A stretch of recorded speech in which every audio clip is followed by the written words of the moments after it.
Yes, students. Good morning, all of you. And today we are starting with, ठीक है, testes.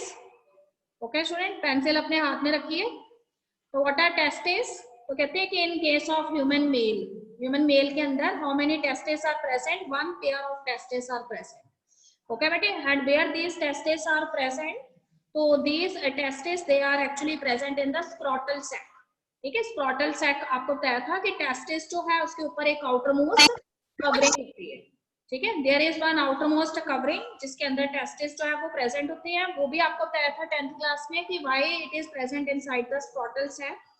तो उसका भी आपको मालूम है क्योंकि बॉडी का जो नॉर्मल टेम्परेचर है उससे स्पर्म्स को मैच्योर होने के लिए उससे कम टेम्परेचर की जरूरत होती है.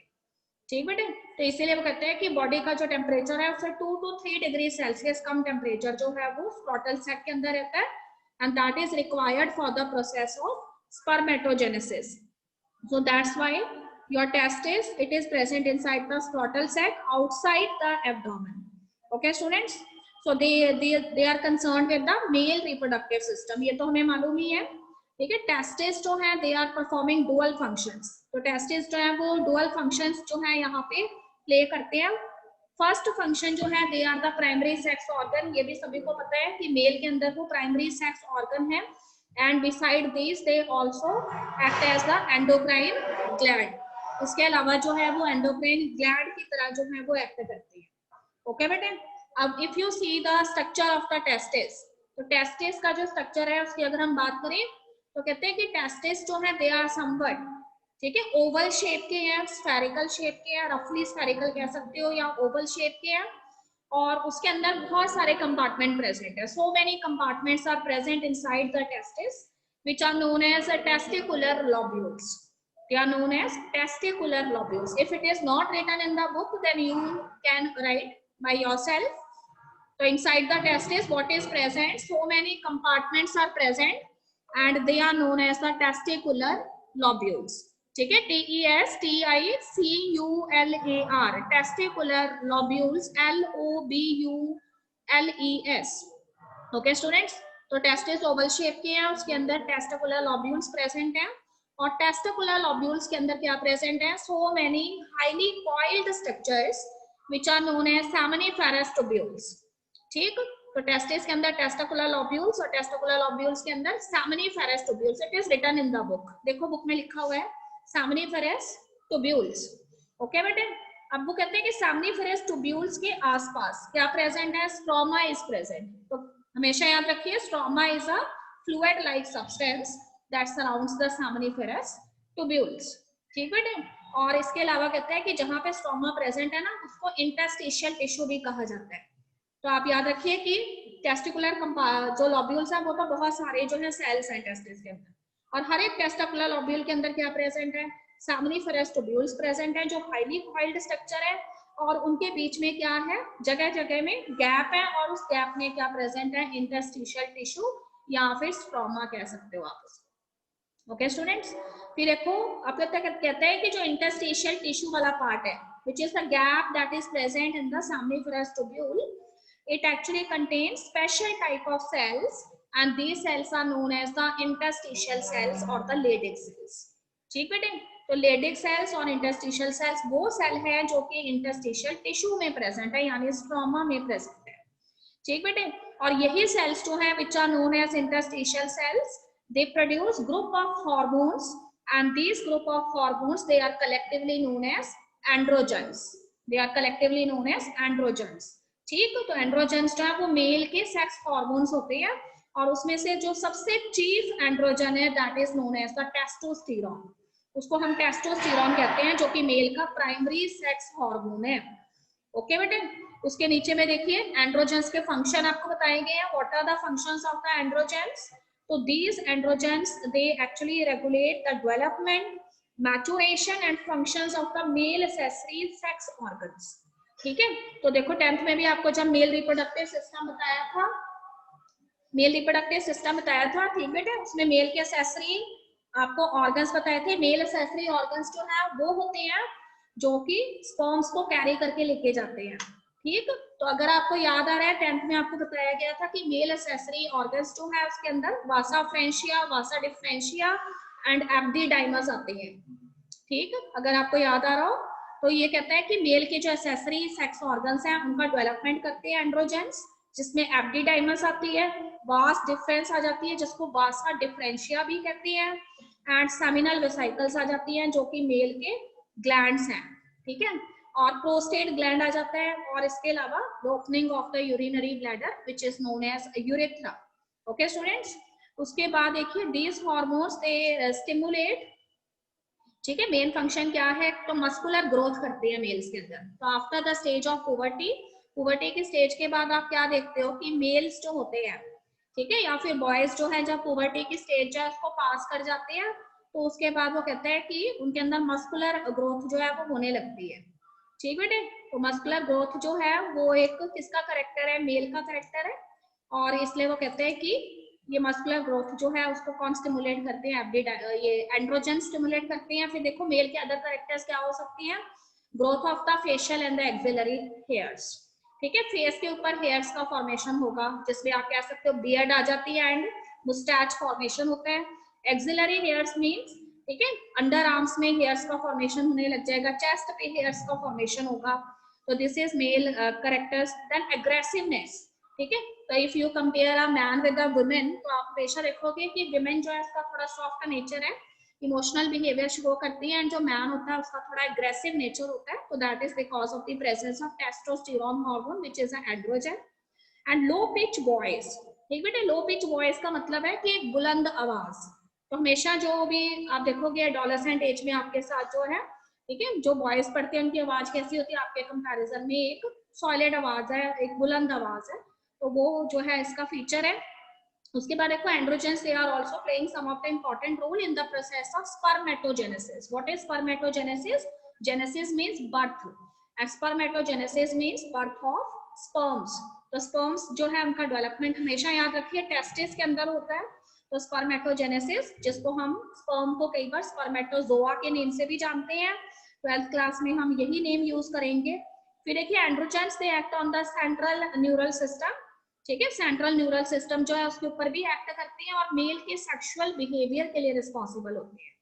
ठीक है, तो मेल जो है वो सेक्सुअल बिहेवियर जो शो करता है वो भी उसका एंड्रोजेंस की वजह से होता है।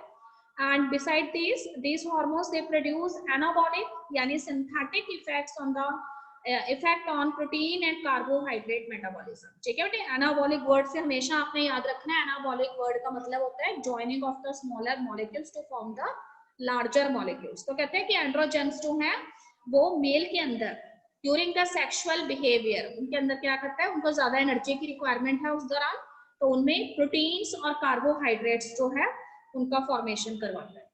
ठीक बेटे, तो these are all about the testis. एक बार फिर से सुनेंगे, टेस्टिस जो है कितने हैं, वन पेयर ऑफ टेस्टिस है मेल रिप्रोडक्टिव सिस्टम में, लोअर एब्डोमिनल पोर्शन में प्रेजेंट है, स्क्रोटल सैक के अंदर प्रेजेंट है, क्योंकि स्पर्मेटोजेनेसिस के लिए लो टेम्परेचर की रिक्वायरमेंट होती है।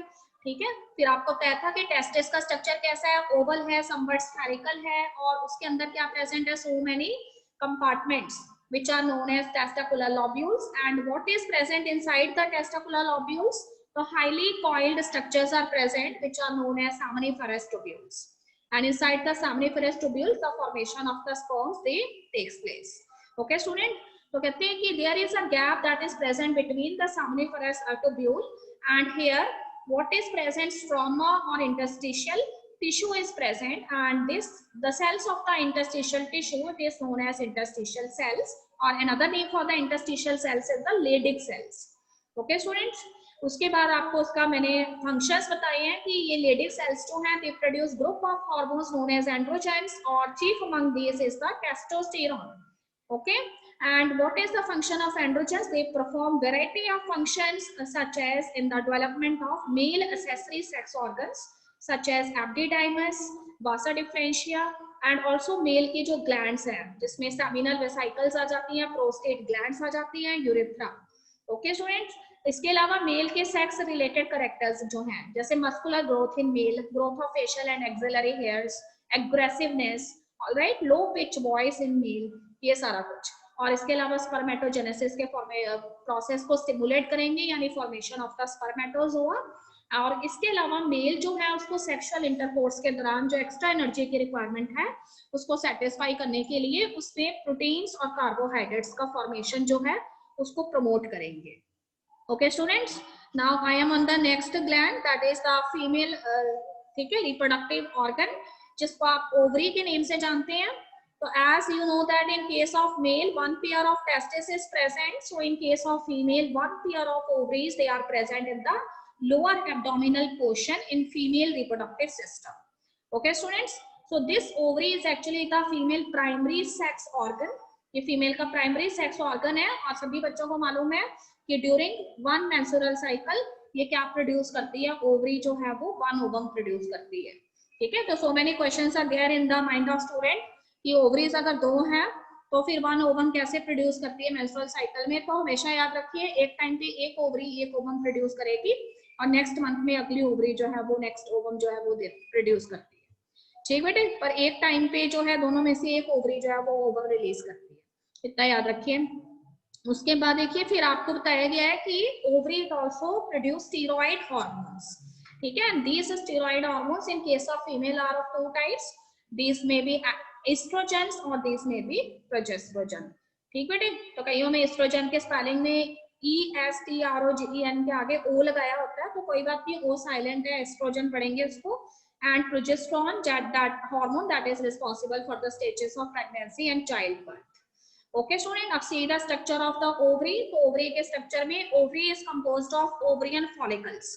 जैसे टेस्टिस के अंदर testicular lobules are present, similarly in case of ovary, ovary is also a oval type of structure and inside the ovary what is present, inside the ovary ovarian follicles are present.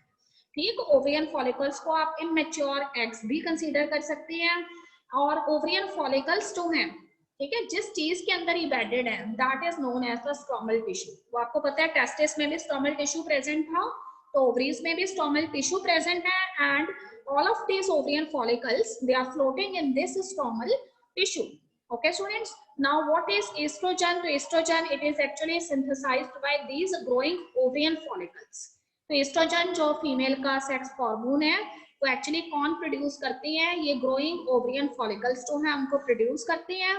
ठीक बेटे, and after ovulation the ruptured follicle is converted into a structure known as a corpus luteum and which later secretes the second sex hormone of the female and that is the progesterone. ठीक है, अभी देखो फिर से recall करो, हमने 10th में पढ़ा था कि ओवरी जो है उसमें जो फॉलिकल्स हैं वो अलग अलग स्टेजेस पे होते हैं डेवलपमेंट के। So when they are in the initial stages of their development they are known as primary follicle and थोड़े से उससे जो मैच्योर हैं they are known as secondary follicles, then tertiary follicles and then Graafian follicles. ठीक बेटे, तो याद रखिए कि ग्राफियन फॉलिकल के अंदर क्या प्रेजेंट है, ओवम इज प्रेजेंट। तो during the process of ovulation the Graafian follicle it burst and ovum it release and the process is known as ovulation. Alright, तो बचा हुआ जो ग्राफियन फॉलिकल के रिमेन्स हैं जिन्हें हम रेमिनेंट्स ऑफ ग्राफियन फॉलिकल कहते हैं, दे प्रोड्यूस कॉर्पस लुटियम। तो वो कॉर्पस लुटियम जो है उसको प्रोड्यूस करते हैं। What is the main function of this corpus luteum? This corpus luteum it secretes the female second sex hormone that is progesterone. Okay student, याद रखिए corpus luteum yellow colour का tissue like structure होता है and oestrogen जो है वो variety of functions perform करते हैं in the female body such as stimulation of growth and activities of female secondary sex organs. ठीक है, तो कहते हैं कि फीमेल के जो सेकेंडरी सेक्स ऑर्गन्स हैं उनकी ग्रोथ भी करता है और इसके अलावा जो है उसमें एक्टिविटीज जो है उनकी वजह से होती है। Developing of the growing follicles, तो फीमेल जो है उसके ओवरी में जो फॉलिकल्स प्रेजेंट है वो एक स्टेज से दूसरे स्टेज में डेवलप होते हैं and appearance of the female secondary sexual characters. ठीक है, फीमेल के सेकेंडरी सेक्सुअल कैरेक्टर्स जो हैं वो अपीयर होने लगते हैं। उसमें क्या हो सकती है, high pitch voice. High pitch voice का मतलब है तीखी आवाज, शार्प वॉइस जिसे कहते हैं।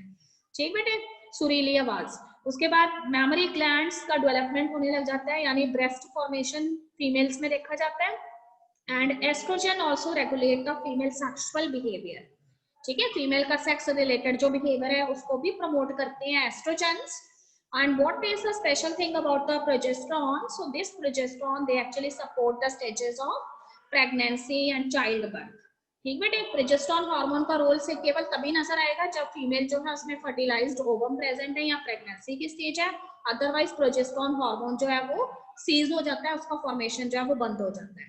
ठीक है, तो प्रोजेस्टेरोन हार्मोन जो है during the stages of pregnancy, what this progesterone hormone do, तो it acts on the memory glands, क्योंकि चाइल्ड से रिलेटेड सारी एक्टिविटीज इसने करनी है, चाइल्ड के डेवलपमेंट से रिलेटेड। तो आफ्टर द चाइल्ड बर्थ, ठीक है, what is the primary requirement for the child, newly born infant की प्राइमरी रिक्वायरमेंट क्या है, उसको फीड चाहिए in the form of milk, तो इसलिए वो मेमोरी ग्लैंड्स जो है उसके ऊपर एक्ट करता है, उनको स्टिमुलेट करता है। ठीक है बेटे, तो मेमोरी ग्लैंड के जो डक्ट्स होते हैं ना, उनको भी एल्वोलाई के नेम से जानते हैं हम। इससे पहले आपने एल्वोलाई वर्ड रेस्पिरेशन में पढ़ा है, पर याद रखिए कि duct of memory glands they are also known as alveoli. Okay, these are the sac like structures and they carries the milk, and due to the activity of which hormone, बताइए कौन से हार्मोन जो है उसकी activity से female के अंदर milk का इजेक्शन होगा फ्रॉम मेमोरी ग्लैंड्स?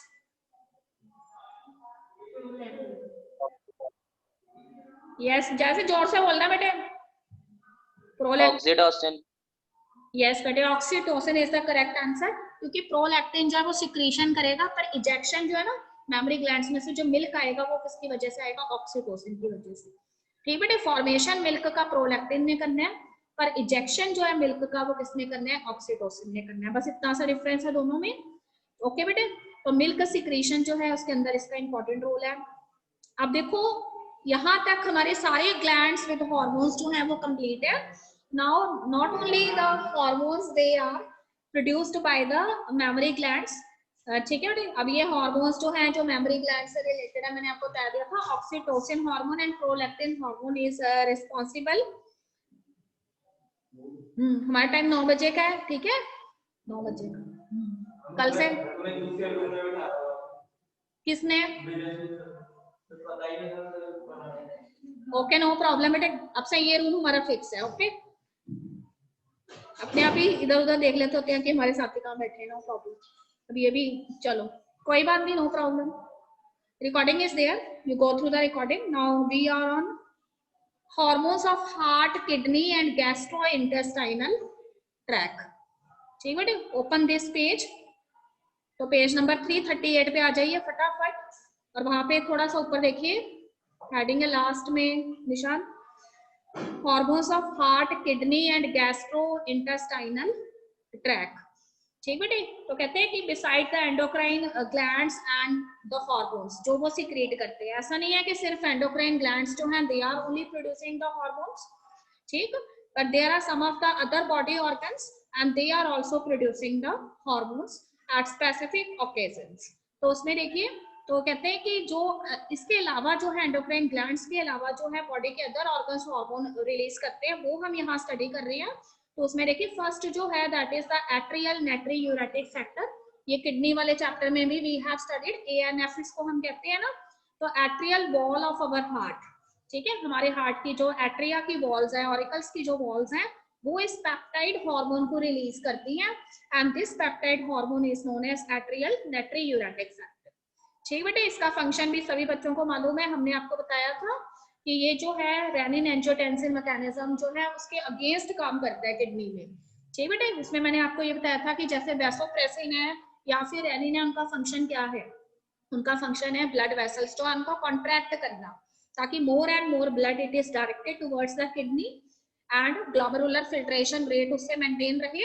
तो यहाँ पे वो कहते हैं कि एट्रियल नाइट्रियूरेटिक फैक्टर जो है it is antagonistic to this, ठीक, उसके अपोजिट काम करेगा। जहां वो क्या कर रहा है, कॉन्ट्रैक्शन कर रहा है ब्लड वेसल्स का, यहाँ पे उसने क्या करना है, डायलेशन करना है ब्लड वेसल्स का, यानी जो कॉन्ट्रैक्ट हुई ब्लड वेसल्स है उनको डायलेट करना है, उनको रिलैक्स करना है, तो इसीलिए ब्लड प्रेशर इसकी वजह से क्या होगा, डिक्रीज होगा। ओके बेटे, बस इतना सा याद रखेंगे। फिर देखो when the blood pressure is increase, ANF is secreted which causes dilation of the blood vessels. ठीक है, ANF कब प्रोड्यूस होगा आपकी बॉडी में, जब वो कहता है कि ब्लड प्रेशर जो है आपका बढ़ा हुआ है, उस समय ANF आपकी बॉडी में प्रोड्यूस होता है, क्योंकि उसका फंक्शन जो है वो ब्लड प्रेशर जो है आपको कंट्रोल करना है, उसको डिक्रीज करने का है। और कैसे डिक्रीज करेगा, ब्लड वेसल्स को डायलेट करके या रिलैक्स करके। ठीक बेटे, उसके नीचे आइए देखिए, उसके बाद आपको पता लग रहा है जस्टा ग्लोमेरुलर सेल्स के बारे में, you have studied in kidney also. तो these juxtaglomerular cells, they are also producing one proteinaceous hormone, peptide hormone. What is it? It is erythropoietin. जी बेटा नेम से ही पता लग रहा है, देखो एरेथ्रो वर्ड यूज कर रहे हैं तो एरेथ्रोसाइट से रिलेटेड है, ठीक। तो इनका मेन फंक्शन भी एरेथ्रोपायोसिस होता है, जिसका मतलब है फॉर्मेशन ऑफ द आरबीसीज। तो आपकी बॉडी के अंदर आरबीसीज के फॉर्मेशन को ये स्टिमुलेट करता है, जस्टाग्लोमेरुलर सेल्स जो किडनी के हैं, और पेप्टाइड हार्मोन उसे रिलीज करवाते हैं और उसका नेम है एरेथ्रोपोइटिन। एरेथ्रोपोइटिन का एक ही फंक्शन है एरेथ्रोपायोसिस और formation of RBCs. Okay student, next देखिए, और 4 टाइप के और हार्मोन्स जो हैं वो आपका गैस्ट्रोइंटेस्टाइनल ट्रैक्ट रिलीज करता है, ठीक है। These are the peptide hormones and what are these hormone? Number 1 gastrin, number 2 secretin, number 3 ठीक है cholecystokinin and number 4 is gastric inhibitory peptide. तो सभी के फंक्शंस जो है वो याद रखेंगे, यहाँ से हमें 1 मार्क क्वेश्चन आ जाएगा। गैस्ट्रिन का फंक्शन क्या है? Gastrin it acts on your gastric glands, ठीक है। All of you know very well your gastric glands are present in the stomach, stomach में प्रेजेंट होते हैं ना, तो इसलिए गैस्ट्रिक ग्लैंड्स जो हैं उससे ये हार्मोन गैस्ट्रिन रिलीज होता है। इसका फंक्शन जो है वो यही है कि ये HCl जो एसिड आपके स्टमक पे होती है उसका सिक्रेशन करवाता है, और one enzyme that is also present for the breakdown of proteins in your stomach. All of you know very well it is pepsin, but initially it is present in inactive form and its inactive form is pepsinogen. तो 2 function है इसके, एक तो HCl का secretion and second is the enzyme that is pepsinogen, उसका secretion ये stomach के अंदर करवाता है गैस्ट्रिक ग्लैंड से। ओके बेटे, सेकंड देखिए सेक्रेटिन। सेक्रेटिन जो है वो कहता है कि किससे रिलेशन रखता है, तो it acts on the pancreas. आपको पता है पेनक्रियास ऐसा कंपोजिट ग्लैंड, तो एक्सोक्राइन पेनक्रियास पे ये एक्ट करता है और उससे सिक्रेशन करवाता है किस किस चीजों का? वाटर एंड बाइकार्बोनेट आयंस का, ठीक है बेटे। बाइकार्बोनेट आयंस फॉर्मूला उसका HCO3 नेगेटिव होता है, आपको मालूम है ये भी। उसके बाद देखिए CCK that is cholecystokinin acts both on the pancreas and the gall bladder, ठीक है। तो पेनक्रियास जो है उससे किसका सिक्रेशन करवाएगा? पेनक्रियाटिक एंजाइम्स, ठीक है। तो पेनक्रियास में आपको क्या था? पेनक्रियाटिक एंजाइम्स प्रेजेंट होते हैं, पेनक्रियाटिक अमाइलेज, सेरानिन प्रेजेंट होता है, ठीक है। ये सब आप जो है पहले से ही जानते हैं, बेशक आपने डाइजेशन इस साल नहीं पढ़ा बट 10th में तो पढ़ा ही है। ओके बेटे, एंड गॉल ब्लैडर जो है इसमें क्या होता है आपको मालूम है? लीवर में बाइल जूसेस होते हैं, they later temporary store in your gall bladder. तो गॉल ब्लैडर के ऊपर एक्ट करके उससे बाइल जूसेस जो उसमें स्टोर होते हैं उनका ये क्या करवाता है? सिक्रीशन करवाता है, ठीक बेटे। उसके बाद देखो GIP that is gastric inhibitory peptide, it inhibits gastric secretion, ठीक है। स्टमक में जो गैस्ट्रिक ग्लैंड्स ने गैस्ट्रिक सिक्रेशन किया हुआ है उसको ये रोकता है, and it also do mortality, ठीक बेटे। तो इसके अलावा देखो वन एंड अदर थिंग, इसके अलावा कहते हैं कि कुछ नॉन एंडोक्राइन टिश्यूज भी है वो भी हार्मोन रिलीज करते हैं, पर वो हार्मोन किससे रिलेटेड होते हैं? ग्रोथ से रिलेटेड होते हैं। तो बॉडी के अंदर जनरली वो नॉर्मल सेल्स एंड टिश्यूज की ग्रोथ करते हैं, ठीक है। या फिर कुछ सेल्स या टिश्यूज डैमेज हो गए आपकी बॉडी में, उनकी फिर से रीजनरेशन की जरूरत है, then they also involved in the process of regeneration of these cells and tissues. Okay students, यहाँ से हमें 1 मार्क क्वेश्चन आ जाएंगे। अब हम बहुत इंपॉर्टेंट पैराग्राफ पे हैं, यहाँ से हमें 3 मार्क क्वेश्चन आएगा और क्वेश्चन होगा explain the mechanism of hormonal action, ठीक बेटे। डायरेक्ट क्वेश्चन आ जाएगा, तो explain the mechanism of hormonal action, बड़े ध्यान से सुनेंगे सभी बच्चे। तो कहते हैं कि हार्मोन्स जो है वो आपकी बॉडी के अंदर फंक्शन कैसे करते हैं। अभी तक तो हम ये जानते हैं कि आपके जो ग्लैंड्स हैं वो हार्मोन रिलीज करती हैं, and these hormones they enter into your blood stream and reaches the target organ, ठीक बेटे। अब टारगेट ऑर्गन्स जो है उन तक जब ये हार्मोन पहुंचते हैं तो how these target organs they perform according to these hormones, तो उसके बारे में उसने बताया है कि इनसाइड द टारगेट ऑर्गन्स, जो टारगेट ऑर्गन्स होते हैं ना उनके पास कहते हैं कि they have specific type of proteins, ठीक, and these proteins are actually the hormone receptors. तो टारगेट ऑर्गन्स जो हैं उनके पास specific type of proteins present होते हैं जिनको हम हार्मोन रिसेप्टर्स कहते हैं। तो जैसे ही ये हार्मोन्स जो हैं वो टारगेट ऑर्गन्स के पास पहुंचते हैं, वो किसको ढूंढना शुरू करते हैं? रिसेप्टर्स को। ओके बेटे, अब एक यहाँ पे एक ट्विस्ट है, कहता है कि ये जो हार्मोन रिसेप्टर्स हैं they can either present on the membrane of the target organ, या तो ये टारगेट ऑर्गन जो है उसके मेम्ब्रेन पे प्रेजेंट हो सकते हैं, या फिर वो कहते हैं कि वो टारगेट ऑर्गन जो है उसके अंदर प्रेजेंट हो सकते हैं, somewhat near the nucleus. Okay, तो उसके बेसिस उसने कहा है कि hormone receptors they are of two types. if they are present on the cell membrane of the target cells, then they are known as the membrane bound receptors. Okay bete, underline all of you, if they are present on the cell membrane of the target cells, then they are known as membrane bound receptors. And if these receptors they are present inside the target cells, ठीक है, तो कहते हैं कि अगर ये अंदर की तरफ प्रेजेंट है तो हम इनको इंट्रासेलुलर रिसेप्टर्स कहते हैं। और इंट्रासेलुलर रिसेप्टर्स में ज्यादातर न्यूक्लियर रिसेप्टर्स होते हैं एंड वो जनरली कहाँ प्रेजेंट होते हैं, न्यूक्लियस में प्रेजेंट होते हैं। ओके बेटे, तो उसके बाद देखो कहते हैं अब हार्मोन ने करना क्या है। हार्मोन जो है वो जैसे ही किसके कांटेक्ट में आएगा, टारगेट सेल के, तो ये इस रिसेप्टर के साथ बाइंड हो जाएगा एंड जैसे ही बाइंड होगा ये क्या बनाएगा, हार्मोन रिसेप्टर कॉम्प्लेक्स फॉर्म कर देगा। It form the hormone receptor complex. But one thing is very special here कि ये रिसेप्टर्स होते हैं ना, they are specific to a hormone. ऐसे नहीं है कि रिसेप्टर जो है जो भी हार्मोन आया उसके साथ बाइंड कर जाता है। हर एक जो टारगेट सेल है ना उसके पास जो रिसेप्टर है वो किसी पर्टिकुलर हार्मोन के लिए है। जैसे ओवरीज की अगर मैं बात करूं कि ओवरीज की सेल मेम्ब्रेन पे रिसेप्टर्स प्रेजेंट है, तो ऐसे नहीं है कि कोई भी हार्मोन उसके साथ बाइंड कर जाएगा। सोचो कौन सा हार्मोन उसके साथ बाइंड करेगा, ओवरीज जो है उनके पास कौन सा हार्मोन पहुंचना चाहिए, सोचो। यस, ठीक बेटे, क्योंकि ईस्ट्रोजन हार्मोन ने क्या करना है, ओवियन फॉलिकल्स की ग्रोथ करनी है, तो इसलिए वहां पे ईस्ट्रोजन हार्मोन बाइंड करेगा। ऐसे नहीं है कि ग्रोथ हार्मोन जाके बाइंड कर जाए, ग्रोथ हार्मोन उन जगह पे बाइंड करेगा जहां पे ग्रोथ की रिक्वायरमेंट है। ओके, तो ये चीज उसने बताई है। तो उसके बाद देखो कहते हैं कि उसके बाद एक खास चीज ये है कि जो टारगेट जो सेल है या सेल टिश्यू है उसके अंदर ये मेटाबॉलिक एक्टिविटीज जो है उनको कंट्रोल करते हैं। और मेटाबॉलिक एक्टिविटीज के अलावा they also regulate the physiological functions that are present और that are occurring in the body of that target organ. ठीक बेटे, अब नीचे उसका ना क्लासिफिकेशन दिया है कि ये हार्मोन्स जो है इनको हम according to their chemical constitution they have divided these hormones into different groups. So these may be peptide, polypeptide और protein hormones.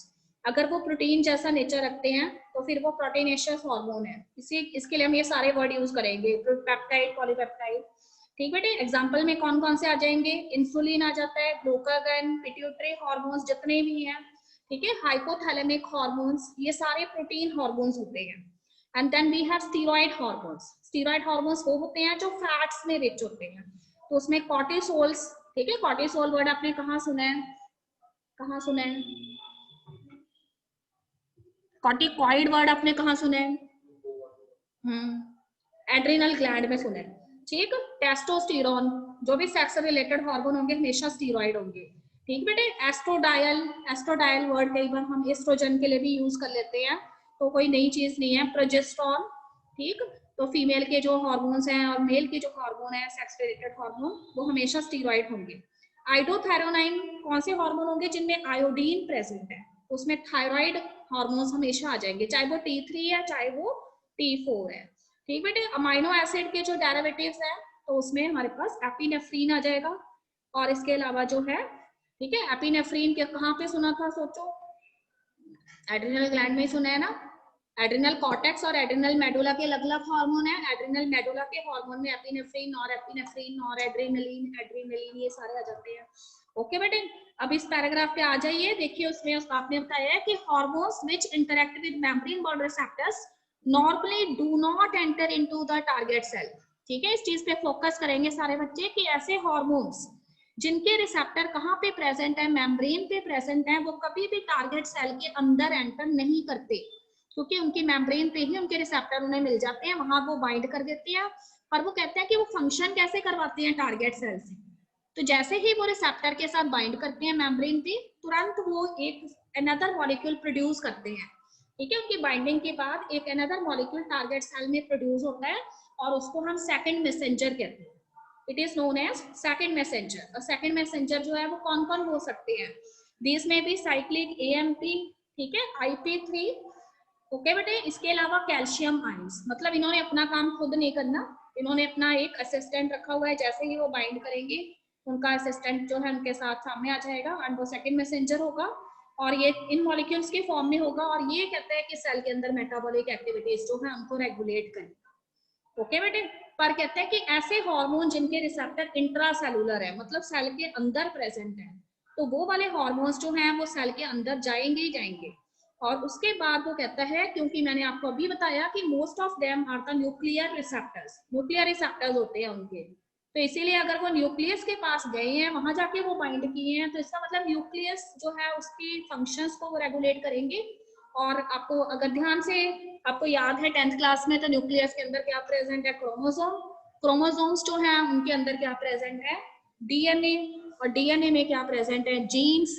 तो जीन्स जो है बॉडी में कौन से कब एक्सप्रेस होनी है, कौन से नहीं होनी है, ठीक है बेटे, सारे थोड़ी जीन्स एक्सप्रेस होती हैं, कौन से एक्सप्रेस होने हैं कौन से नहीं होने हैं, उस जीन एक्सप्रेशन को ये रेगुलेट करते हैं जो इंट्रासेलुलर रिसेप्टर्स होते हैं। ओके बेटे, तो दोनों में डिफरेंस पता लग गया ना।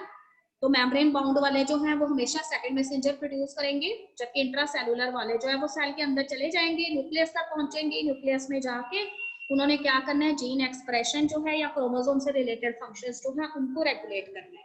अब ये सारी चीजें हम इस डायग्राम से समझेंगे। तो उसमें देखिए फर्स्ट में आपको उसने बताया हुआ है हार्मोन पहुंचता है, उसका नेम है फॉलिकल स्टिमुलेटिंग हार्मोन।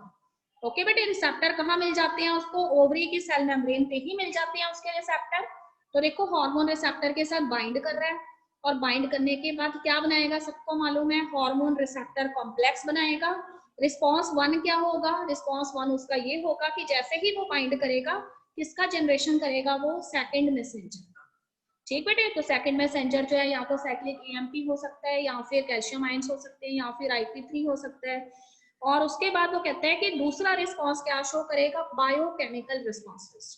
ठीक है, बायोकेमिकल रिस्पॉन्सेस का मतलब है बॉडी के अंदर जो है कुछ स्पेसिफिक टाइप के केमिकल्स उसने रिलीज करने हैं, जिन्होंने बॉडी में कुछ फिजियोलॉजिकल फंक्शंस जो हैं उनको कंडक्ट करने हैं। ठीक है, फिजियोलॉजिकल फंक्शन यहाँ पे क्या है, अगर हार्मोन फॉलिकल स्टिमुलेटिंग है, तो देखो नाम ही बता रहा है उसका कि अगर वो फॉलिकल स्टिमुलेटिंग हार्मोन है, तो उसका वही फंक्शन है जो आप सोच रहे हैं, it is the stimulation of the follicles in the ovary.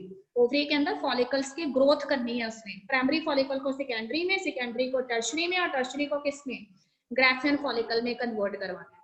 ठीक बेटे, तो फिजियोलॉजिकल रिस्पॉन्स एक ही है, दैट इज ओवरियन ग्रोथ, यानी follicles that are present inside the ovary, उनकी सबकी क्या होने लग जाएगी, ग्रोथ होने लग जाएगी। ओके बेटे, अब नीचे वाला देखो, ये तो एग्जांपल था मेम्ब्रेन बाउंड रिसेप्टर्स का, नीचे वाला किसका एग्जांपल है, इंट्रासेलुलर रिसेप्टर्स का। तो देखो हार्मोन आता है हमारे पास, हार्मोन का नेम है ईस्ट्रोजन। ओके बेटे, अब ईस्ट्रोजन हार्मोन जो है वो कहता है कि उसने अंदर जाना है यहाँ पर, क्योंकि उसके रिसेप्टर कहाँ पर है, अंदर प्रेजेंट है। ठीक है, न्यूक्लियस के आसपास उसके रिसेप्टर्स जो है वो प्रेजेंट है। तो देखो यहाँ पे उन्होंने एक लाइन ड्रॉ करके आपको न्यूक्लियस की बाउंड्री दिखाई हुई है, and what is present inside the nucleus, the receptors of this hormone is present. So estrogen, after penetrating the membrane of the target cell, it enters and then it passes through the nuclear membrane, and finally it comes in contact with their receptors, bind with them and form the hormone receptor complex. Okay students, what is present inside the nucleus, inside the nucleus genome is there. ठीक है, genome यहाँ पे DNA है, और देखो DNA जो है उससे वो कहते हैं कि during the process of transcription, cell के अंदर एक प्रोसेस होता है जिसको हम ट्रांसक्रिप्शन कहते हैं। Transcription is the formation of the messenger RNA from the DNA. ठीक बेटे, एक अगर तुम्हें अच्छे से याद हो तो मैंने तुम्हें बताया था इन द 10th स्टैंडर्ड, आपको मैंने एक चीज बताई थी कि हमेशा जो सेल होता है उसके अंदर प्रोटीन्स जो हैं वो प्रोड्यूस होते हैं, प्रोटीन सिंथेसिस होती है, एंड दैट प्रोटीन सिंथेसिस, ठीक है, उससे क्या होता है, बॉडी को एनर्जी मिलती है। तो देखो एक आप मैंने वर्ड अक्सर यूज किया था 10th क्लास में, 1 जीन 1 एंजाइम 1 पॉलीपेप्टाइड हाइपोथेसिस। ठीक, एक जीन हमेशा एक एंजाइम और एक प्रोटीन को बर्थ देता है, तो वही चीज हो रही है यहाँ पे। डीएनए ओपन होगा, डीएनए ओपन होने से मैसेंजर आरएनए, मैसेंजर आरएनए से आगे जाके क्या बनेगा, तो मैसेंजर आरएनए आगे जाके ट्रांसक्रिप्शन करने के बाद ट्रांसलेशन के प्रोसेस में पार्टिसिपेट करेगा और उससे प्रोटीन्स बनेंगे। तो डीएनए से जब मैसेंजर आरएनए बनता है उसको ट्रांसक्रिप्शन कहते हैं, मैसेंजर आरएनए से जब प्रोटीन्स बनते हैं तो उसको ट्रांसलेशन कहते हैं।